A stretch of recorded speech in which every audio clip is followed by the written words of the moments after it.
चीज ये कानूनी तौर पर अटका नहीं पा रहे हैं, उसके लिए रोना धोना करके ड्रामा दिखा रहे हैं। मैं पूछना चाहती हूं कि अगर कोई देशभक्त है तो वो किस तरह से इस चीज को चैलेंज कर सकता है कि आप देश विरोधी ताकतें जो जोर जबरदस्ती हमारे देश में घुसे हैं उनको आप बाहर नहीं कर सकते, ये वही चैलेंज कर रहे हैं।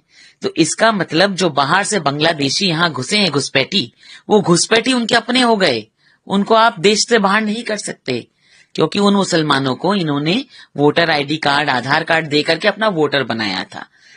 अब आप जो भी कर लीजिए, एसआईआर को तो ये रोक नहीं पाए, तो इसलिए अब ये हियरिंग प्रोसेस को रोक रहे हैं। सिर्फ इतना ही नहीं, कैंप्स जलाए जा रहे हैं, इलेक्शन कमीशन के ऊपर वार किया जा रहा है। ये जितना ये सब करेंगे उतना ही ये सेंट्रल को फोर्स करेंगे, उतना ही ये इलेक्शन कमीशन को फोर्स करेंगे कि वो कोई कड़ा मतलब हस्तक्षेप इसमें करें या कोई कड़ा स्टैंड लें। उसके बाद ये कहेंगे कि सेंटर हम पर हावी हो रहा है। कोई सुसाइड नहीं हुए हैं, कोई सुसाइड नहीं हुआ है। हमारे देश में रोजाना इतने लोग जो जिनकी डेथ होती है, अगर हर किसी को आप पकड़ करके कह देंगे कि तो एसआईआर की वजह से मर गया।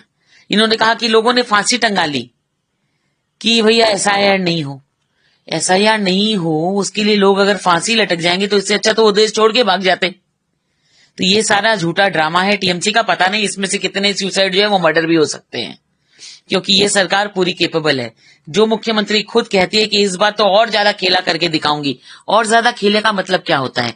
2021 के निर्वाचन के बाद आपने 300 मर्डर करवाए भारतीय जनता पार्टी के कार्यकर्ताओं के, और ज्यादा खेला मतलब आप चाहते हैं 600 लोगों का खून करवाएं, तो खूनी मुख्यमंत्री हो गई। अभी जो अमित शाह यहाँ पर आए की होगी बंगाल में 2/3 मेजोरिटी के साथ में, बट टीएमसी भी दावे के साथ कह रही है कि फिर से ममता बनर्जी की ही सरकार आएगी। रही बात बीजेपी की, तो 30 सीट भी मिल जाए उनके लिए तो बहुत बड़ी बात। तब फिर क्यों रोना रो रहे हैं सड़क पर? सड़क की राजनीति कर रहे हैं, रोना रो रहे हैं कि भाई एसआईआर नहीं हो। क्यों रो रहे हैं? जब आप इतने कॉन्फिडेंट हैं कि इससे आपको कोई फर्क ही नहीं पड़ेगा, तो जो देश के हित में है वो काम हो रहा है, फिर आप क्यों इस तरह का रोना धोना मचा रहे हैं?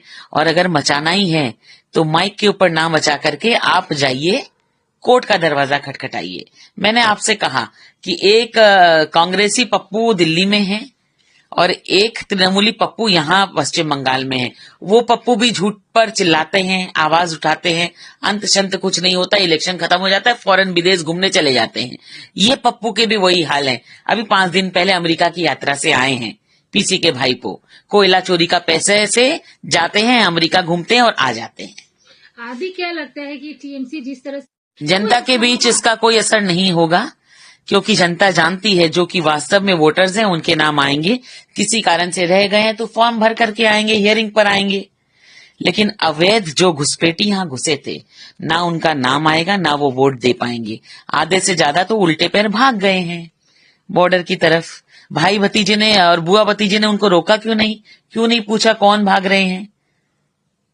ममता बनर्जी जो अभी बांकुड़ा में से वो जो ऑनलाइन अपना एप्लीकेशन दे रहे हैं, उसे इलेक्शन कमीशन एक्सेप्ट नहीं कर रही है, बल्कि उसे साइड कर दे। ममता बनर्जी ने इस तरह के घुसपैठी युवाओं की एक टीम बनाई है जिनसे वो एप्लीकेशन करवा रही हैं। मैं कहती हूँ शर्म की बात है। एक मुख्यमंत्री होने के बावजूद देशभक्ति का द नहीं है उनके अंदर, और इस तरह से घुसपैठियों को वो भारतवर्ष में घुसाना चाह रही हैं। चाहती क्या हैं? दूसरा बांग्लादेश खड़ा करना चाहती हैं।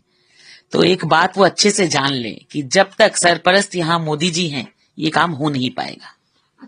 एक और लास्ट क्वेश्चन थी कि टीएमसी कर रही है मुद्दा वो बीजेपी को लेकर कि बीजेपी बहिरागत है, बाहर की है, वो बंगालियों को पसंद नहीं करती, बंगाली भाषा को पसंद नहीं करती, बंगाल को पसंद नहीं करती। एक अस्मिता का सवाल जो है वो जनता के सामने खड़ा कर रही है कि अगर आप भाजपा को लाएंगे तो ये चीज आप खो देंगे कहीं ना कहीं। ममता बनर्जी के तो बहुत सारे नेता खुद ही बांग्लादेशी हैं जिन्होंने चुनाव लड़ा और ये साबित हो गया कि वो बांग्लादेशी है। उसके बाद भी ममता बनर्जी उनको लेकर के बैठी हुई है।